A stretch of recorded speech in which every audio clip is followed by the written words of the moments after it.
I'm very interested when you talk about we and they. We're roughly the same age. I was 12 when Madiba was released from prison, and I was 14 when the election happened. I'm a medical doctor. I work sometimes 160-hour weeks. I work sometimes 18 hours a day, and I own property because of that reason. And it sounds to me that you're suggesting that I should do all that work and come to this point in my life and now just hand away my property. And that concerns me. You know, you are an exceptional case. No, Stacey, it's not. If you are to stand up and say, okay, it is not. Shouldn't be. In fact, let's hear this guy out.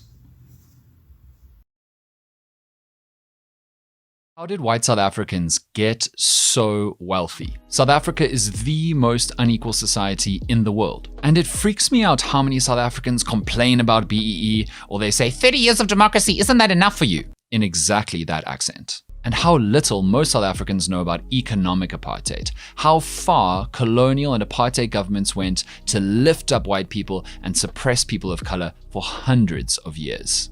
The simple truth is, black economic empowerment is nothing compared to white economic empowerment. Your parents may have worked hard, very hard, but the paler their skin, the more they benefited from extraordinary government economic aid. And here's when old people say, oh no, but what about this black person who's wealthy, or this black person who's made a lot of money? But here's the thing, right? Bad systems always hide behind miracle cases, the radical exceptions that make it out of a bad system even though it doesn't support them at all. They try to make it look like the exception, the miracle, is the average person in the system. And everybody who doesn't make it, well, that's their fault. It's not the system's fault. So here's the issue with white economic empowerment: how white people benefited from extraordinary government economic intervention. You know that speaking about apartheid is hard. So much of it happened off the record, people dispute it. So I'm going to make this super simple. All I'm going to do is tell you about a handful of apartheid policies that were enacted on the record, no doubt about it, that advantaged white people and oppressed black people. So let's start in 1910, when the Union of South Africa was formed. Literally, the country was invented for the first time. Of a land that was stolen from us, and we want it back without any apology. We want that land back, and we are going to work together. I can tell you now, whether you are in denial or not, the demand for the land is growing and people are becoming impatient.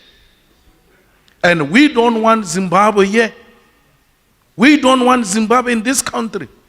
It has to be done legally, procedurally, in a manner that is not going to put the country and the economy in a disaster. We have to talk about it. We have to say, how do we, in a proper manner, make sure that everyone benefit from this land? So, you know,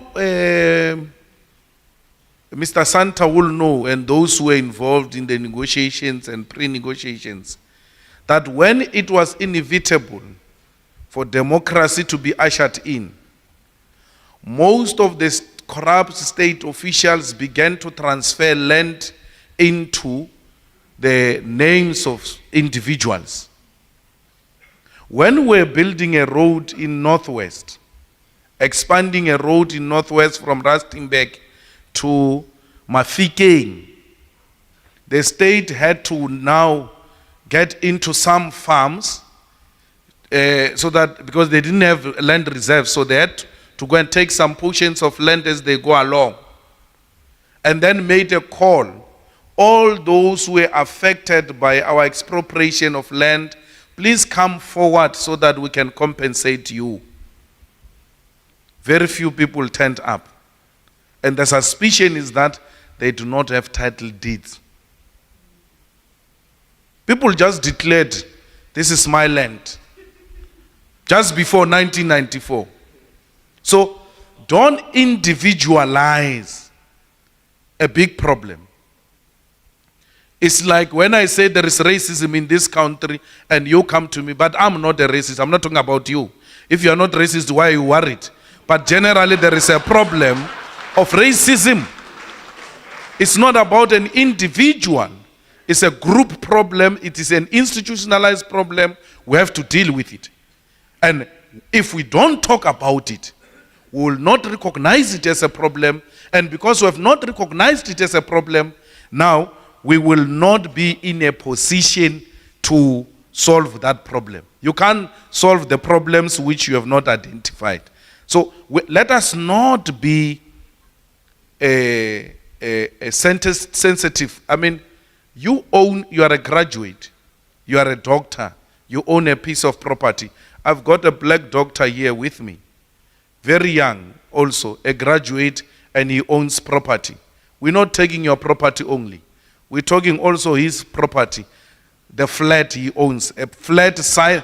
His flat is almost the size of your bathroom for sure. But even that, we're taking from him. So it's not about a black or white. All of us, we need to surrender our land to the state and give that state an opportunity to allocate it for proper use. You can shake your hand, I'm proposing a peaceful solution. You're refusing it, you will surrender it to the revolution. I'm telling you, yeah, that's quite a peaceful. I guess it's not like the state is going to own the land, but the state is going to kind of like monitor the land properly this time, not like it does with these regulations whereby it lets private sectors or individuals to own in land, and then Abu Bantu, they have a say over that land. Remember, the more the land they own, that means the more of the country they own. Like if most of the country is privatized, that means we are losing the country. Don't you get it? The land needs to be monitored by the state. So therefore, let's let the state decide what it does with the land, because that's why we vote these people to government, so that they can govern the land, they can govern us, they can help us. And oppressed black people. So let's start in 1910, when the Union of South Africa was formed. Literally, the country was invented for the first time, and government policies affected everybody in the country. The Second South African War had just ended. It was between the Brits and the Boers, and the Brits won, but they wanted to unite all white people together, especially Afrikaners, because they'd been fighting each other and killing each other for years. And so immediately, they made it that no people of color could vote. Instantly, unite the white people, only they can vote, only they can control the making of the new country. Then in 1913, the Land Act made it illegal, impossible for black people to own land outside of reserves. That meant 93% of all land in South Africa was only available to white people. Then, in the early 1920s, poor white Afrikaners protested that most of big industry was dominated by British companies, and those companies were hiring skilled black workers over them. In response, the government funded enormous public works programs, like building the Hartbeespoort Dam, and they only hired poor white workers. They literally made programs to make jobs for poor white, particularly Afrikaner workers. Also in 1925, the Wage Act made a minimum wage for white workers but not black workers, and the government offered incentives to companies applying for tenders. The more white workers you employ, the more likely you are to win work. Let's jump to 1948, when the National Party returns to power and formalizes apartheid for the very first time. And the first thing they do is direct massive funding to social programs and welfare grants for poor white people, and slashed funding for people of color across the board.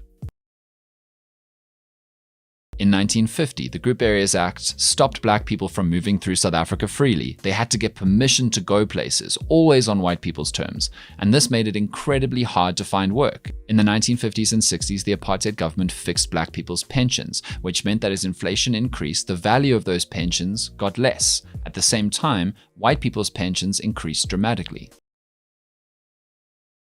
Black South Africans were forced into the Bantu Education Act in 1953, where they were literally only taught how to do basic, unskilled labor. They were reduced to servitude. The Nats worked incredibly hard to promote white, specifically Afrikaner-owned business. You know why the Nats had African language radio stations through the SABC?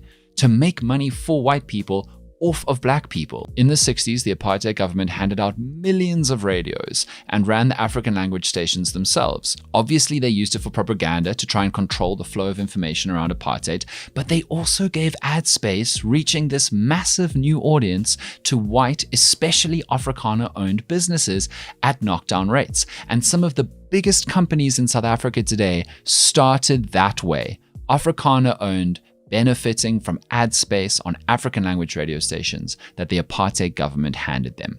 I could go on, you get the point. And you know what I said earlier about the average experience showing what the system actually does? Well, let's look at what the apartheid system did to South Africa. In 1996, the first ever truly national census was taken, where all South Africans were asked what the reality of their lives were like. Because of apartheid, the 1996 census found that 21% of black South Africans lived in informal housing. That's over 6 million people. And you know how many white South Africans lived in informal housing in 1996? 0.1%. More than 7 million black South Africans in 1996 had no access to piped water. 97% of white South Africans had access to piped water. Let's talk about refuse removal. 59% of black South Africans had no access to regular refuse removal in 1996, more than 18 million people. 92% of white South Africans had access. Electricity. 56% of black South Africans had no access to electricity in 1996 at all, more than 17 million people. 99.6% of all white South Africans had good access to electricity. That is the reality that economic apartheid created in this country. A few weeks ago, there was a news headline. It said, "South Africa not ready for a white president." And you know how sometimes you see a news headline and you think, what a waste. Like, why did you waste the ink and paper on that? Obviously, South Africa's not ready for a white president. Although it does make sense when you see who said that quote. It was the leader of the Freedom Front Plus. Sorry, Die Vryheidsfront Plus. This quote actually annoys me so much because it feels like it's implying that South Africans who aren't ready for a white president are somehow being unreasonable or should change or should think again. I mean, seriously, after centuries of abuse and oppression based on race by white people, and now what? They want trust. They want forgive and forget. That show got cancelled. Trust is earned, and I would say it's pretty damn reasonable to wait a little while longer to see if that trust is deserved. So, that's the issue with white economic empowerment. Thank you so much for watching this episode of The Issue with Dan Corder. We release one episode every single week on YouTube, and we also have a podcast, which you can find on all the streaming platforms, and you can find our socials in the video bio. Please like, subscribe, spread the word. See you soon.